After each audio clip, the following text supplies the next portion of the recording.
Your clips look like this? Here's how you can change your quality from this to this.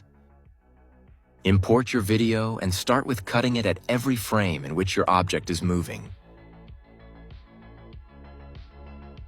Select all the clips from bottom to top and make everything one frame.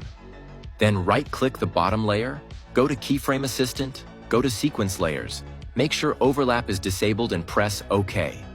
Go to Render Queue and export your clip with the highest bitrate. Open Topaz Video AI and follow my settings.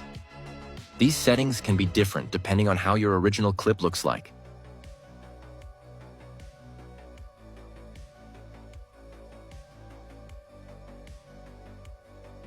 Now open Flow Frames, import the same clip you just enhanced, copy my settings and click on Interpolate. Import the new clip again in After Effects. Press Ctrl, Alt and T to enable time remapping and choose a graph you like. Search for BBC Unsharpen Mask. The normal one works as well. Add it to the layer and copy my settings. To top it all off, use a good color correction to boost your quality even more.